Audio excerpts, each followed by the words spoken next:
Welcome to British International Investment, to our second panel of the day at London Climate Action Week, focused on accelerating and scaling private investment in climate adaptation and resilience.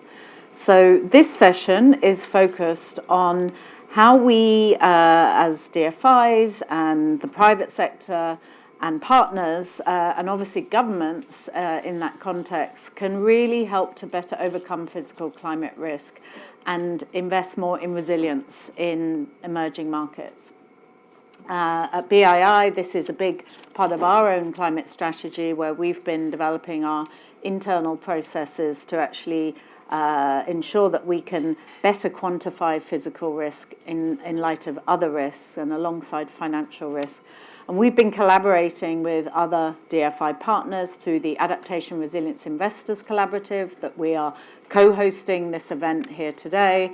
We've been leading on that initiative, and we are delighted that UNEP FI now are the secretariat for that partnership, and you will hear more about that later. But first, I'm delighted to introduce someone who I'm sure will be familiar to many of you, Amit Proti, who is the Director General for the Coalition for Disaster Resilient Infrastructure, which, if you haven't already heard of it, you really should have, because it's very impressive, doing some really important work in developing economies, particularly with LDCs and small island developing states. So I'm delighted to be able to open up this session with a fireside chat as we talk about. I don't know why we still say fireside, but yeah. And Amit, so I mean, it's you yourself have a long history in resilient infrastructure, from urban planning. You've worked in different contexts. I know with the Ash Rock Resilience fund. I'm not sure if Kathy Bowen made it into the building, but I know you've been doing some great work with her. You now are leading this initiative that is an Indian-led initiative. So, I mean, I was really interested to hear your story when I joined your event in Delhi a few weeks ago. But please tell us more about the coalition. Sure. First of all, thank you for having me. And thank you, and good morning, good afternoon, good evening to everybody who's listening in. It's a mouthful, Coalition for Disaster Resilient Infrastructure, and sometimes I stumble over that because each word itself has a lot of meaning behind it. We're a coalition headquartered in New Delhi, and we're an international organization set up by the government of India, which now has 39 countries who have joined the coalition. UK has been actually a founding partner of this coalition. So international coalition focused to support disaster resilient infrastructure. What we're trying to do is, given where we are today, 2024, given last year was the hottest year, given there's an incredible amount of infrastructure being built, being upgraded, how do we start to think about the whole notion of resilience in that infrastructure space? So as an organization, and we're very new, we're about 4 years old, we're trying to address it from essentially 3 strategic priorities. One is trying to understand how do you talk to your leaders to explain to them that there's a need to think about resilience when you're making infrastructure decisions. I was taking the tube over the last 2-3 days, and it gets hot in that tube, right? Mm-hmm. And I'm coming from Delhi, so, Now, it's great. We're laughing about it, but also at least the people sitting in this room and maybe listening are aware that heat is maybe going to get worse. And infrastructure may start failing at some point. Now, this is a tube that was built over 100 years ago. We are building tubes, we're building metros, we're building things. So how do we influence that? So we spend a lot of time in that space. We spend time on capacity building. There's a lot of need to train our young engineers, but also, I didn't learn climate change when I was studying architecture or urban planning. right? So how do we bring capacity? So there's a lot of work we're doing, but let me stop there because I think you may have a next question for me. No, So. I think, no, and this is, I would love to come back on, I mean, this capacity issue, and it's a key issue for every country. And I think, I mean, I was just reading recently, I mean, here in London in 2022, I was actually in Delhi at the time. It was, I think, about 36 centigrade in Delhi. I felt okay because the infrastructure was well designed. Here in London at 40 centigrade, the infrastructure was shut down. The tubes were shut down, trains. People were told not to travel. Some hospitals shut down. And I saw an estimate from LSE that over 3,000 people died during that heat wave, and the cost was probably over £300 million to the UK economy of having that infrastructure shut down. So this is obviously something very close to your agenda and what you're trying to help build capacity around amongst leaders, but not just leaders.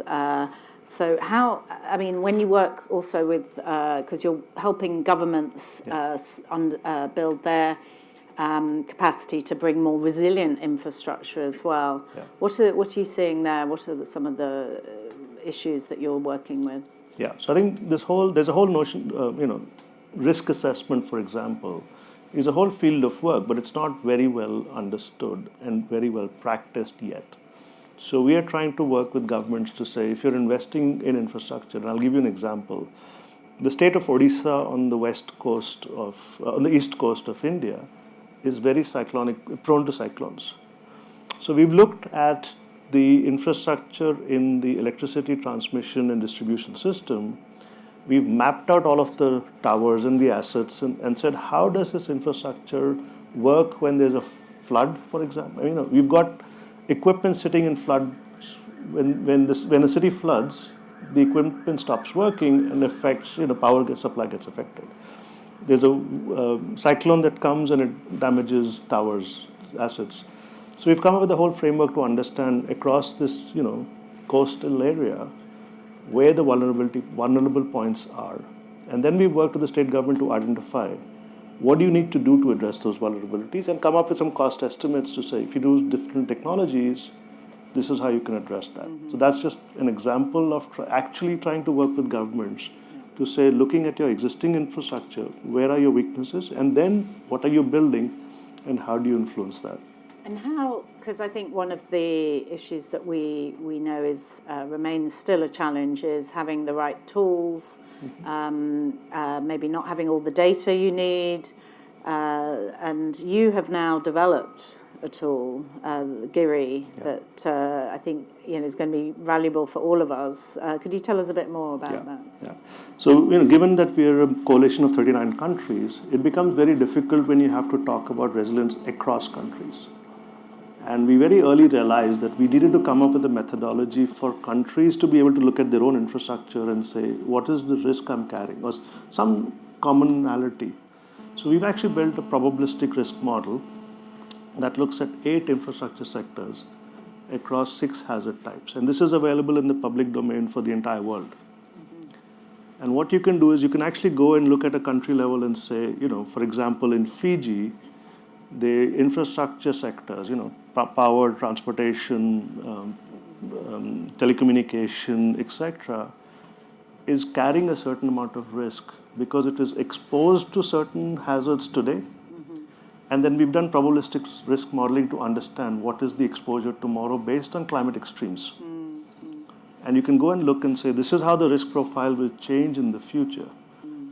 It's a great way to compare. It's a great way to have some common understanding with a framework that is common across countries. Yeah. It's still an advocacy tool, mm-hmm. right? It's not yet at a point where I would say go design your assets based on that. But it's doing 2 things. One, such information does not exist in the public domain for a lot of countries. Some countries have it, of course, but a lot of countries don't. So it becomes a starting point. Second, it's a methodology that's bringing some commonality across countries. Because we can't afford to, China, different countries developing their own. Chile, for example, is doing this, but they're doing their own methodology. Yeah. So we're also saying, how do we sort of make it easier to do these things by putting them in the public domain with some common methods out there. Yeah, and I think, and that's an area that, as the collaborative, we've been really working to promote more of a common, standardised approach to how we are looking at adaptation resilience, both on the risk as well as more on the sort of opportunity side, and in particular looking at impact metrics. And I'd be curious to know, when you're looking at infrastructure, resilient infrastructure, how are you seeing those positive impacts of resilient infrastructure? What sort of evidence are you drawing on there? Yeah. So, it's very hard. If you're in communications, how do you show resilient infrastructure? It's actually when the building does not fall down. You go in a post-earthquake situation and everybody has a beautiful photograph of a building that's collapsed. It's actually the building that stood, which is resilient, right? Yeah. For us as well, it's the avoided disruptions that's about resilience. So what we're trying to do is we're doing a study in a state in India, another state in India, coming up with a framework for the health infrastructure to say, if you look at your state, where are the points of failure in your system if there's a landslide, earthquake, cyclone, flood, etc. And then we're trying to address those. So for example, if you've got a small clinic in a remote part of the state, which has got power today, and there's a cyclone and it gets impacted, do they have backup power? And a lot of times they'll say, yeah, we have backup power, we have a generator, great. How much fuel do you have for that generator? 6 hours. But we see from Puerto Rico, when Hurricane Maria hit Puerto Rico, for close to a year there was no power. Yeah. Right? So trying to also bring in those elements of these disruptions that will, we will see disruptions, but how do you minimize the time? And classic example is what happened in Dubai. The airport flooded, that was the story. But how quickly did it recover? Within a day. And that's again about resilience, right? Recovery and reducing your disruptions. Yes, exactly. Yes, the sort of minimizing those disruptions, and obviously the costs to keep key activities. So I know. So you've been doing quite a lot of work with governments, building awareness, capacity building. But I know now you're also very interested in strengthening the engagement with the private sector and DFIs, and we're delighted as BII to be hosting you here today with that in mind. And I know we're going to have a session afterwards to discuss how we can, as DFIs, engage more with you.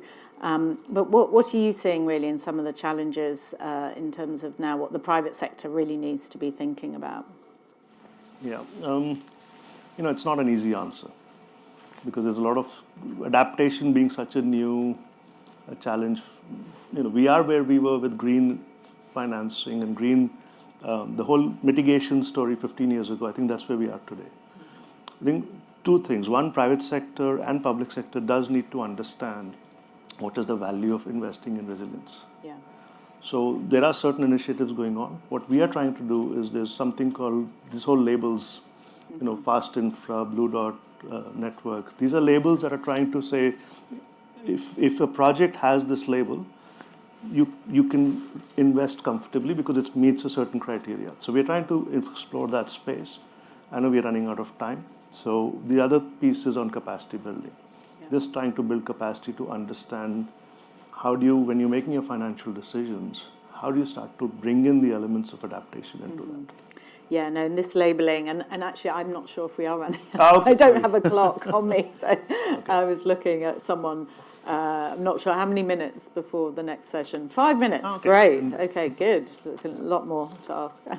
I think this labelling is clearly going to be increasingly important, and I think it's interesting because we see and for consumers too, for infrastructure, obviously those are normally government sort of led, procured, with private sector involvement. But I think also, and I think we were just talking about this earlier, when we think about these extreme heat, many of the sort of smaller, more distributed type of infrastructure is going to be quite key as well. And I mean, you were talking a bit about some of the sort of innovations that we need to see in those areas. Yeah, I think, again, heat is new for a lot of places and not that new for others. I think for the private sector, and actually Kathy, you mentioned Kathy, but they had done some analysis on the impact of heat on worker productivity. Right? So if you're a business, like you're in the construction industry, and you're assuming that you have a certain amount of productivity from your working, from the community that's building your infrastructure, and you're facing extreme heat, you have to pay attention to, I need to provide a certain amount of relief to the workers so they can work. So adjusting times of work, providing breaks, so these are soft things right now I'm just talking about. There's a need to start to understand. Similarly for floods, I don't know how many of you remember the Bangkok floods in 2011. I was in Washington, D.C., and I was trying to order a computer. And there was a backlog of 3 months. Why? Because Western digital products were being manufactured in Bangkok. And when Bangkok got flooded, it backed up all of the drives that were getting shipped to the US. Right? So supply chains are getting affected. I think businesses need, and some are doing a pretty good job of understanding it, but not all are. Yeah, I mean, talking of which, we saw just last year, the Panama Canal. Exactly. I went to the Panama Canal because I previously worked at the Multilateral Development Bank that actually financed the upgrade of the canal. And that's an incredibly impressive bit of infrastructure. And yet even so, the fact, extreme drought, as we've seen, and, the food security implications, obviously, of that are horrific, really. So I guess, just thinking again a little bit more about how, for this audience here, we're particularly interested in how the private sector can do a lot more. And from CDRI's perspective, how would what are the types of activities that you think are now needed in all countries, really? And I also think, particularly on the capacity building side, because I think you have some quite interesting approaches towards that. Yeah, so, we are trying to, because we are a coalition, we have a unique advantage of countries as partners. So we've now launched a program to have academic partnerships across universities in member countries. So in a way, I'll use the word global north, global south, but having partnerships amongst, Indian universities, UK universities, West Indies, to say, and because people are doing research in different parts of the world, we are trying to connect them. And then the idea is connecting it to actionable research. We're very careful in our focus on actionable research. To say that it's not just to publish a paper, but actually bring these solutions either to the market or to people who are investing in infrastructure. We're seeing some, and we have a very robust fellowship program. I think you had seen the fellows in Delhi when you were there. We have about 100 fellows now who are doing innovative work in the resident infrastructure space. Use of AI, for example, in early warnings. Use of GIS mapping to make better decisions by understanding changing river morphology, which is completely something a private sector, firm can actually just buy today and say, this is a fantastic technology as I'm providing advice to, as an advisor to investments, right? So we're trying to see how we can seed innovation through the university networks, through supporting some young fellows to actually undertake research. We've also got an initiative particularly focused on small island developing states. So, we have and UK is a partner in that actually. We are supporting island states to come up, apply for grant funding to look at resilience in their communities. And island states are very unique geographies. And they're looking at, coastal infrastructure resilience. They're looking at early warnings for the utilities. And a lot of that has private sector components to it. And my hope is that as we do more of this islands program, it also brings out potential projects that then can bring, can be attractive for the private sector, because you've understood, part of the challenge is there's a perception of risk. Yeah. Right? Which also says, why should I go here? Because this may be a flood-prone area, whatever. Right? If we can address that perception, that may also unlock some more funding. Absolutely, and I think addressing the human capital dimension is critical, I think, in this area. So, and I think your fellowship program is really interesting. It was great to see I think it was the third cohort. It's the third cohort, and fourth has already been. Fourth coming forward now. So, really excellent initiative. So, I'm delighted now to hand over to the panel. Before I do, please thank me. Thank me. I did that once before on a panel.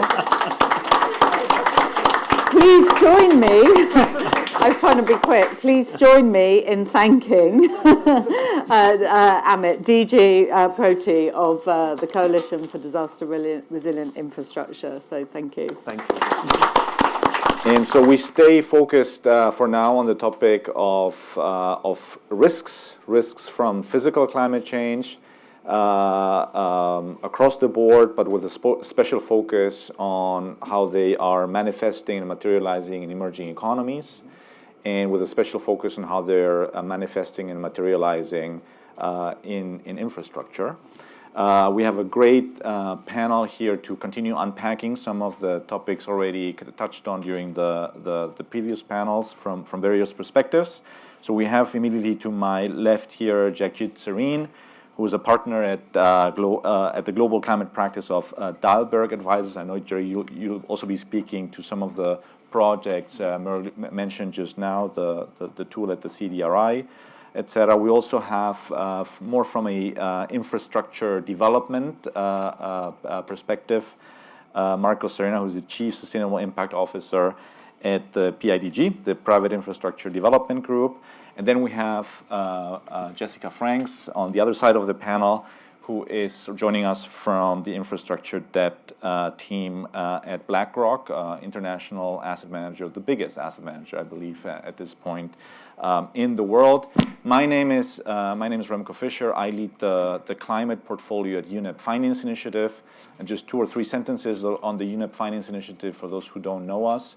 We're a UNEP-facilitated network of around about 500 financial institutions around the world, mostly private sector, mostly commercial banks and commercial insurance companies, but we also work with our partners at the Principles for Responsible Investment on capital markets, so on asset managers, asset owners, where there are thousands of them organized under the PRI. And we mobilize the finance sector to become a force, a more effective force in helping society tackle the various sustainability crises that we face, including, of course, not first and foremost, but including certainly and prominently climate change. There's many other crises, but climate change is a big one. And within climate change, of course, there's 2 distinct challenges that we focus on at UNEP-FI. One is decarbonization, getting emissions down as quickly as possible so that we're able to stick to the Paris Agreement objective of keeping global mean temperatures to well below 2. But also we look at physical climate change and adaptation, and we've started doing that a little bit more recently. And as Amal-Lee mentioned, we are, among other things, also very, very excited to be providing the Secretariat to the Adaptation Resilience Investors Collaborative that is co-hosting the events today, a group chaired by BII of many DFIs in working on these topics as well. The backdrop, let me just, there's many statistics out there, and you can just look out the window, and that's better to any statistic, like 28 degrees centigrade in London at the end of June, and it's not the first time, and the frequency of that is increasing, and you can look around the world, and you can count, the extreme weather that we're seeing. It's quite overwhelming, but the two figures that I did want to bring to this discussion, which are rather stark, come from Swiss Re in 2021. And they estimate that if we stick on a BAU scenario of emissions, we all know the BAU scenario will take us to 2.6 degrees by the end of the century. And that will translate into global GDP losses per annum of, let me just look at this to get it right, 11 to 14% at BAU. 11 to 14% of global GDP loss per annum on a BAU trajectory. Compare that to the COVID GDP fallout, multiples of that, right? So that's what we're looking at here. That's and even if we are really successful on the mitigation side, even if we're able to stick to 1.5, which already we're at now almost, the losses will be by 2050 5% of global GDP. So that's the backdrop. A little bit depressing, I admit, but the more encouraging and motivating for us to get the adaptation, the resilience side of the story, of course, a lot better. So let me start with you, Jagjin. Let's jump right into it. We heard about the CDRI work and the tool. I know, Dahlberg, you've been, involved there and partnering there. Tell us a little bit about, from your perspective in developing this tool, the GIRI tool. Yes. The learnings in terms of, and unpacking again the discussion that we just had in the previous panel. Sure. In terms of where are the countries at, where are the infrastructure owners and developers at in terms of understanding these risks and being able to act on those risks. Yeah, thanks, Remco, for that introduction and setting the stage for us. And first of all, thanks, Amal-Lee, for inviting us here and framing the way you have framed this panel to focus on physical climate risk for infrastructure after innovation. So now we talk big infra and how it's going to be impacted. At Dahlberg, we were asked by CDRI, supported by Rockefeller Foundation, to create a playbook on assessment of physical climate risk for financial sector as far as infrastructure funding is concerned. And we started with India as the case, but the idea is to use this playbook as a capacity building tool for financial institutions in all member countries of CDRI and beyond. And many of you who watch Indian regulation or NGFS in general would have seen that from 2021, Reserve Bank of India, the central bank, started putting more regulatory guidance out in terms of climate risk for financial sector, aligned with TCFD and everything. But essentially what they started priming the whole of regulated entities, as they call banks and NBFCs in India, is to say, look at your portfolio, start getting a handle on the physical climate risk and transition risk, and soon disclosure requirements are coming. Fast forward, earlier this year, they put a whole disclosure consultation draft out to seek inputs, but the idea is, the signal is that by 2026, financial institutions will be asked to assess and disclose this information. And that's where CDRI came in. Amit talked about this tool, GIRI, which is a probabilistic model which takes all the climate hazard to a multi-hazard approach. The model we know, hazard, exposure, vulnerability, and what impact climate hazards have on infrastructure. What we did took one step further down to an asset level. So their model is currently at a national level. So we worked with various providers of model assessment and say, okay, if you plot on Indian map where the major infrastructure assets are, you're talking about road, port, telecom infrastructure, buildings, and you start downscaling the projections from 2.6 to 4.5 to 8.5 RCP scenarios for 2040, and say, where is the risk going? On every infrastructure asset, it's beeping red. Current estimates coming from CDRI we are talking about 20 billion annual average losses. But if you start making it much more granular, I think the losses, if we don't do anything, as you said, BAU scenario, they're going to creep up.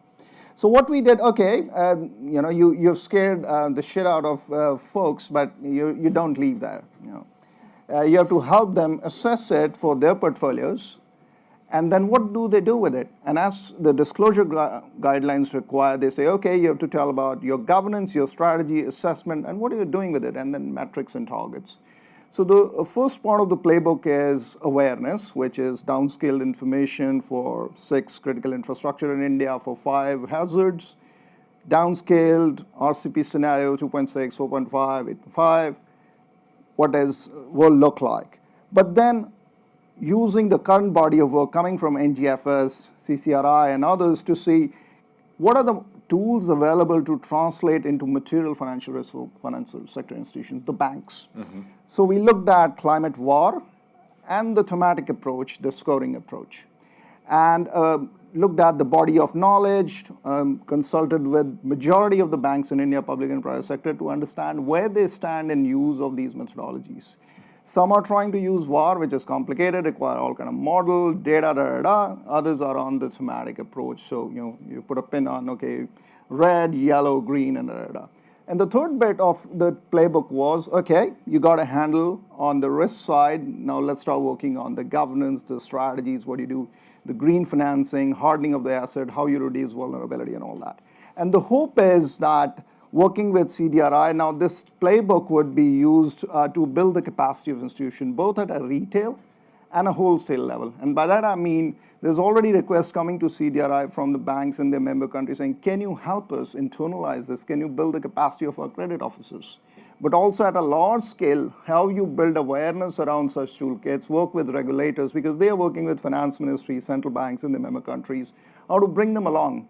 Not every country has not come up with these guidance, but major economies have, how you take this awareness there. So again, 3 sets of things covered in the playbook. One is awareness, second assessment, third is what you do once you know the management of the risk. And the idea is to use this and the Giri model, what you mentioned. I think what I hear from CDRI, they're trying to now downscale to asset level, so it would be Giri 2.0 very soon.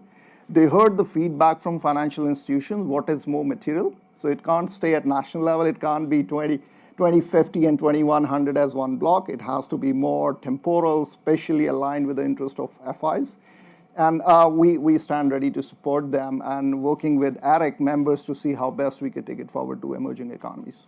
Thanks, Ajit. I think a lot of what you were reflecting on resonates quite well with me. We've been at UNEP also developing for our banking memberships since the TCFD came out. That was a little bit the inflection point back in 2017 that said, look, you need to be looking at the risks, but you need to be looking forward. Yes. So far you're looking at the status quo, or you're looking backward. It's not going to help you. Climate change is going to change everything, and so use the scenarios, use the and so that resonates. I think we landed that work back then more with financial risk metrics. So some things like climate adjusted probabilities of default, et cetera, for banks, climate adjusted VAR, as you were saying. But I can see the point there.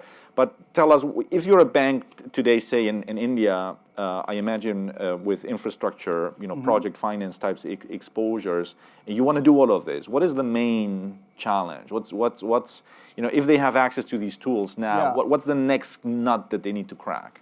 So first challenge is data and tools. Yeah. So I could count on my fingers how many players are there who are advising all Indian banks. And if you talk to them, they're saying, our ability to downscale IPCC models is thin and evolving. So there isn't availability of a public platform, which Giri is going to fill with availability of data and information and projections on all these hazards and multi-hazard projections. That's right. That's the first thing. Climate hazard cannot be different. It has to be same. What do you deduce out of it as a risk because of vulnerability, exposure? That could be different. But climate hazard information cannot be different. I can't just say, this is category 1, other will say category 4 and 5. It has to be same, and the projections have to be coming from reliable government sources. Yeah. Second is, it's still at a top level, management sees this issue, but it hasn't come down to all credit officers and the frontline people who are actually signing loans for this infrastructure. So it hasn't come into the policies of credit evaluations of the credit officers. So the whole capacity building effort within FIs have to happen. And third, most important, once you know the risk, what are you going to do? You start putting higher pricing? Or do you have solutions working with insurance or just hardening of the asset? How do you reduce the vulnerability of this infra? How do you work with sectors? How do you work with ministries? Typically, you have these PPP contracts all over these infra projects. It's only in telecom and energy where we see private sector investment in developing countries. For most of other infra, it's largely public sector. Entities, utilities, or governments backing it. So building the capacity of these ministries, the bureaucrats, so that they push hard on hardening the asset so that it can withstand the hazard. So I think at all 3 levels, the work has just begun. Right, okay, great. So I was hearing data, incentives within and kind of, getting the staff to actually incorporate this. And 3, also thinking about more the systemic level, because these are assets, but they're within systems. Yes. driving for the hardening of super. Thanks very much, G. Let me move on to yourself, Jessica, perhaps, if I may, taking a step back, perhaps more a global perspective. Obviously, BlackRock operating, having exposures worldwide. Can you, still I think we stay focused on infrastructure, but not only. If you want to also go into other asset classes, please do. But how's been your approach to incorporating, identifying, assessing, managing, disclosing physical climate risk so far? Lots of words. I'll do that. How much time you have for Many verbs. 60 seconds. Yeah. A little bit more than that, but not. Yeah. So I'd say, speaking specifically on behalf of the BlackRock infrastructure debt team, incorporating the assessment of physical climate risk into our due diligence processes is clearly critical from a risk management standpoint, but also something that we're seeing really at the forefront of client requirements and client considerations. And one of our key client base as part of the infrastructure debt platform is the insurance industry. We already mentioned a stat by Swiss Re, but they are uniquely exposed to the risks of climate change in particular. When we think about that from the context of physical climate risk, we've seen, for example, in Florida, annual insurance payments rise 3 times above that of the US average. On the transition, from a transition perspective, they're impacted by changes in asset valuations through the investments that they make. So clearly impacted on both the asset and the liability side through their underwriting and also through their investment decisions. But I think that also presents both a risk and an opportunity. And with that, we've really seen a proliferation of work by insurance companies with industry bodies around the topic of physical climate risk. So, for example, we as BlackRock Infrastructure Debt are partnering with the IDF, the Insurance Development Forum, to launch an emerging market, developing market focused strategy, really focused at mobilising investment into climate resilient infrastructure opportunities. We've also seen more broadly regulatory coordination with insurance companies around the topic of climate risk stress testing via the Network for Greening the Financial System, where increasingly insurance companies and institutional clients are really looking for managers to adopt climate analytics, so conduct bottom-up climate risk stress testing on the investments that we're making. And when you think about that through the lens of an infrastructure investment, not only is that critical because of the physical nature of the assets that we're investing into, but also typically we're investing over a long time horizon. So that can be up to 30 years. So really looking ahead in terms of time. So I think bringing that back to the due diligence and the work that we do from a physical climate risk perspective, we also use a functionality called Aladdin Climate as part of our analytics. That really stems back from a partnership that we made back in March 2020 with an organisation called Rhodium Group, which are an independent climate research firm that use big data and climate science to inform physical climate risk scenarios, and we've built that into our investment process to really forecast if we're looking at an asset that has a fixed location, when you're projecting out using an expected emissions scenario outwards towards 2040 or 2060, what is the impact potentially on that asset from a perspective of sea level rise, flood risk, hurricane risk, etc., and factoring that into our due diligence up front, but also using that as a basis to help inform onward asset management. Right, great, thank you. And so it's really part of, the ex ante due diligence right at the beginning, but then to actually make the investment decision or not, or contemplate the conditions and the risk pricing, but also it's used to inform the adaptation potentially of the client or the asset. That's great. Thanks very much, Jessica. And I should mention, if people online, especially if you want to ask any questions to the panelists, please put them into the system. And we have colleagues in the room trying to get on top of those questions and pass it on to the panel. But let's move on to the run. Over to you, Marcus. Slightly different perspective, but here again, how do you approach this whole really big challenge and conundrum of all of this is changing. Exposures changing, hazards changing, exposures changing, vulnerabilities changing. How do you manage that? Thanks. So let me start from the so what. So picking up from what Jessica is seeing in terms of the risk there and due diligence. I think, and this is what you were saying as well. If you see a sea of red, which is what we saw when we did our physical climate risk assessment of the portfolio 4 or 5 years ago. In itself, that's not very useful. for organizations like ours and most of the ARIC members whose mandate is to bring more private capital in infrastructure in emerging markets, how do we make sure that that is not a deterrent? And there's only one way to do that, which is to adapt and adjust the assets and the design and make choices. So the stage at which that analysis is done is absolutely critical.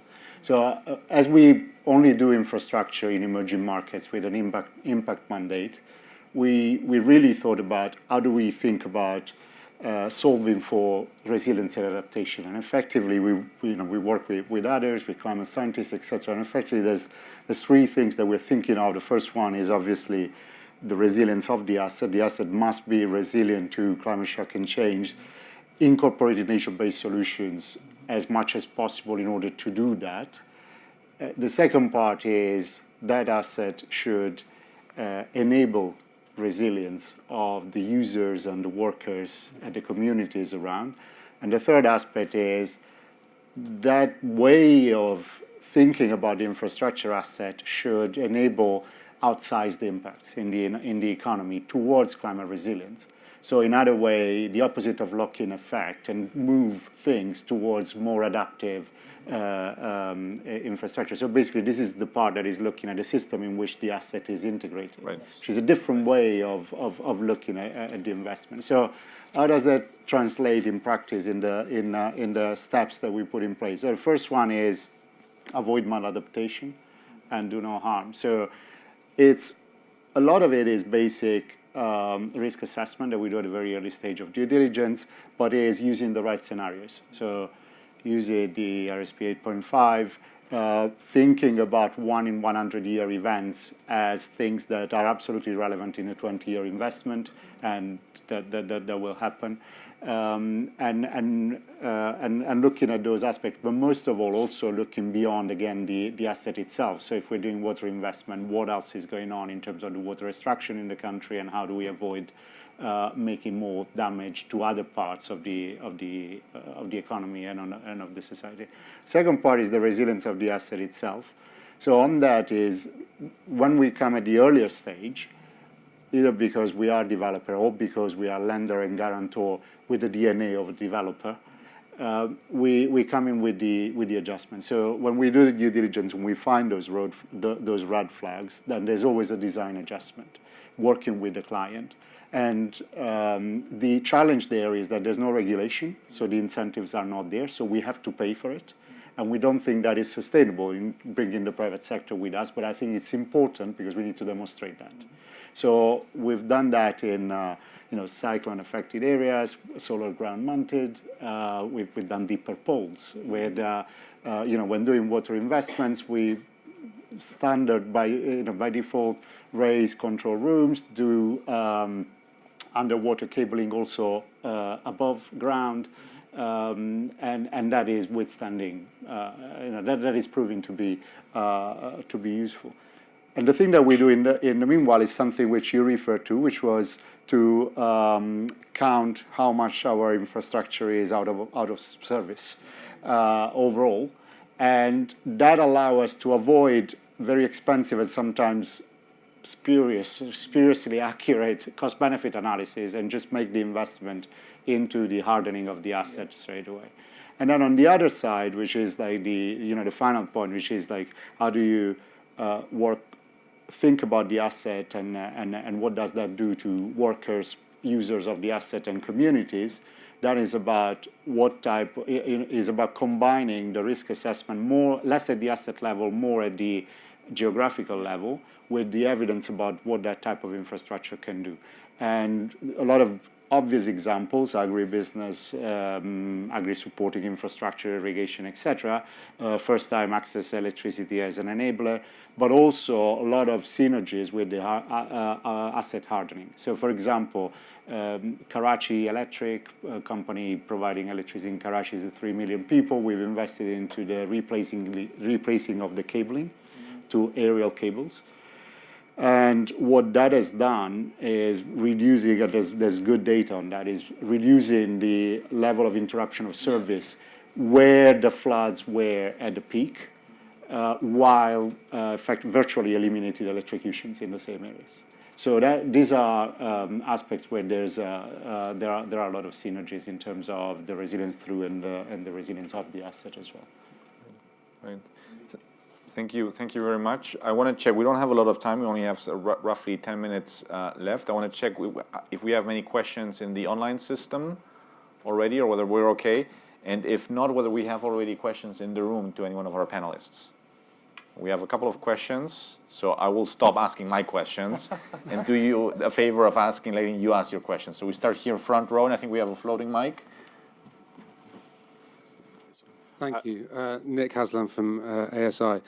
I have a question about tipping points and the research coming out of Exeter University on tipping points and the fact that the response of the planetary system to temperature rise is not linear. Sorry, points of no return. Pardon, excuse me, sorry, just quickly, because Jessica has to leave as well, just for this section, because she has a call to take just now, just before that, if that's okay. Just to interrupt, sorry. Thank you. And then afterwards, we just have a call online then, or a question online, which we'll come back to as well. Thank you. Apologies. Thanks so much, Gary. Thank you. Thank you, Jessica. Thanks. Thank you.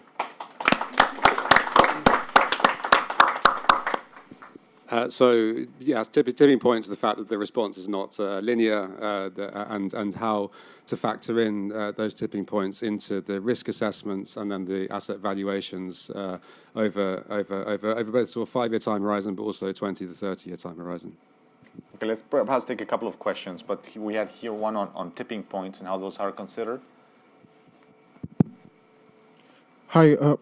My question is really about translating the climate risk measure, what you are measuring into the pricing of the finance transaction. So how, at what level, and in fact, not just the pricing, but then the pricing also feeds into what would be the most likable KPIs in case outcome-based financing is to be arranged. Because I go back to the previous fireside chat where the speakers were talking about labeled finance.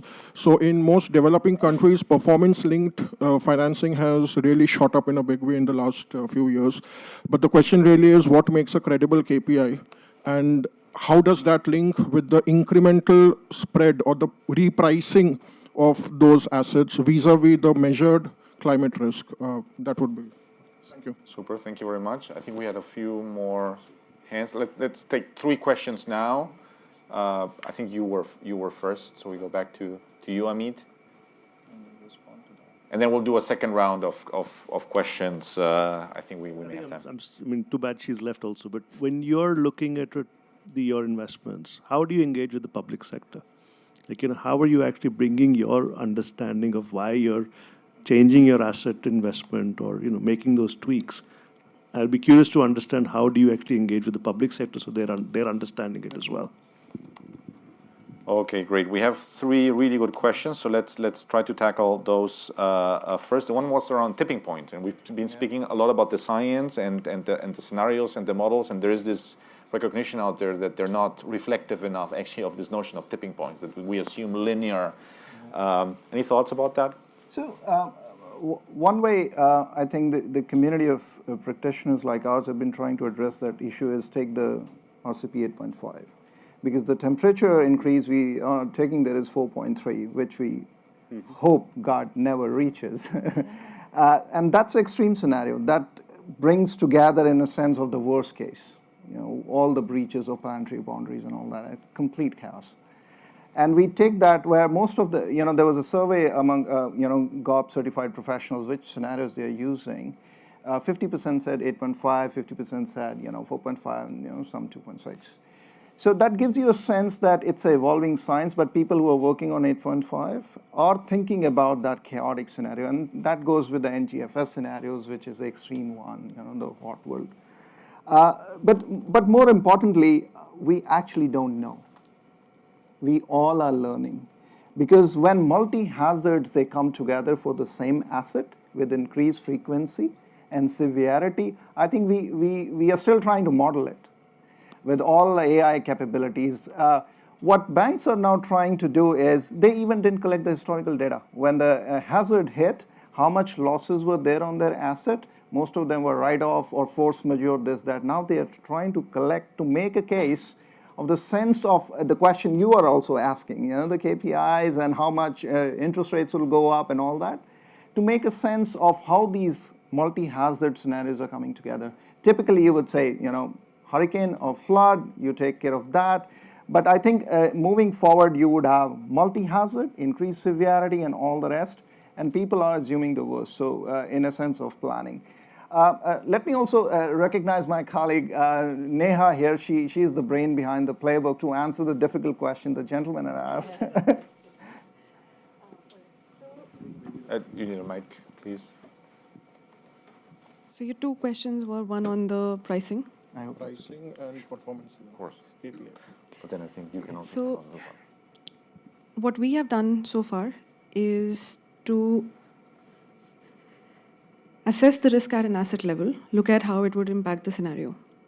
The pricing would fit in at an institution level because this would link to their risk appetite, how they are looking at financing future opportunities. And the one thing that we have brought out in the playbook very clearly is that you need to start looking at your future strategy and your risk appetites, taking into account how your portfolio moves. Now, to be fair and frank, this exercise was also done for portfolio which has already been lent out. This was not done with the intention of new lending portfolio at all. Because two separate things, you already have risk on your book. How do you recognize that? Before RBI, and this was India specific, so before the central banker comes in with a guideline of saying, start provisioning for this, start putting capital aside, how do you take care of this? How do you start recognizing this? And how do you create your strategies for future lending? Because infra is not a 2-year or a 3-year loan. Infra lending is typically long. And the sectors, like Jagjit mentioned, most of them are public sector. Yeah. Now, not that sensitive to interest rate because it's a government mandate. Exactly. You need to build the bridge, the road, the railway network, and everything. The only where the pricing I wouldn't really be worried about right now on physical risk for infrastructure. But to your point on KPIs, and the KPIs are going to be done at, again, 2 levels. One is when you're onboarding or when you're getting your customers, you will need to start looking at, are they doing enough today in terms of, and this goes back to what Amit also spoke about, resilient infrastructure, hardening of infrastructure. What steps are you taking to ensure that you're reaching there? The second would be that once you have it, are you collecting the data of what is the impact of the extreme weather events on your portfolio at the ground level? Because sometimes it may not be too much, sometimes it may be extreme. So again, but I will end with the same answer he did. It's an evolving science. Nobody has all the answers. Yeah. I think, Marco, you also wanted to come in. Yes. Yeah, let me just start a couple of thoughts. So on the tipping point, so the risk analysis we've done, it was with the University of Exeter. So there's the report we put out is incorporating the best possible thinking around how do you factor that in. But I agree with your answer. The thing to think about is positive tipping points as well. So when I talk about outsized impacts, is how do you then trigger things that change the way in which sectors work. And that's what we need to do more of. Yeah. On the point of, I fully agree on the point of pricing. I don't think it is about pricing at this stage. For us, is about making the asset viable. Yes. As simple as that. From our perspective and from our probability to sell it and exit, or attract that into it, a financial close, or even sell it afterwards and exit. And to the certifications that are in place, how do we build on, yes, they've done a good risk assessment, to at least give it an extra star if they're doing something which is actually improving people's resilience. And that's the discussion I'm having with Blue Dot Network, Fast Infra, and others, and I think Arik can do a lot in that space as well. On working with the public sector there, there's a huge capacity building issue, but there's a huge understanding. I think one investment that we entered at different points is Kigali Water with BII, right? So I was a bit earlier and BII at the moment. And the municipality and the government fully understands the value of it because they've seen it when the floods in Kigali happened. So I think now we can start pointing to examples also in other regions, etc. And it's the same with transport in Dakar. We just worked on that. So there's capacity building needed. There's engagement that is needed, I think. Yeah, and I mean, the last point I would make is there's a huge space which is just before some of the contracting on PPPs goes out, in making sure that those issues are incorporated there. So I think that's absolutely essential. Great. We're running out of time, but perhaps we can allow for one more question for the fastest hand up.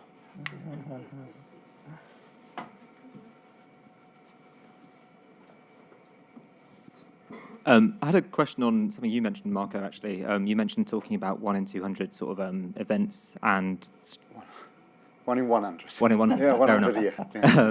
But I think one of the questions we've had to start kind of grappling with is you have might be a supply chain, it might be sort of several assets that are kind of co-located, and you also mentioned, sort of thinking about multiple hazards. But how do you start to take into account a kind of 1 in 100 event where you might know the annual probability of an event in one particular location, but the chance of it happening at another location at the same time? That's really the kind of question we've started to have to start to think about. I was wondering if you have any thoughts on that in terms of how people are thinking about those kind of things happening at the same time across different locations. I mean, there's a lot in there, but if I understand the question, obviously we struggle with linear assets, we struggle with multi-point assets, or we struggle with telecom towers across DRC or West Africa versus one power station which is in one specific point. However, data is more and more available. I mean, the Resilient Planet Finance Lab has put out an online tool that goes at the asset level across across geography. So there's an approximation. Generally, what we do is instead of going with the geolocation, we go with the region for that and take an average of assessment of the region from open data source. Open source data, sorry, and then we look at a different, and then you need to factor in the vulnerability of that particular asset to the different hazards. So you need to arrive at that level of analysis. That's why just doing it in labeling sectors and regions is not particularly useful when you're building something or when you're at the earlier stage. You need to go at that stage. Great. I'm afraid we're at time, but it's been a great discussion. Thank you both, and also Jessica, we had to leave. And don't thank me, although a little bit. Join me in thanking our panelists. And just I think just to wrap this up in 2 sentences, a lot of thinking going on by all of you. This is a vibrant community, and it's becoming bigger every day, and the world needs that. Thank you. And my takeaway areas of further work, data, including scientific data around tipping points, for instance, incentives, so really mainstreaming this in the financial system, and the interplay between the asset and the system and the landscape, and working private and public working hand in hand. And with that, now you can thank all of us for this great discussion.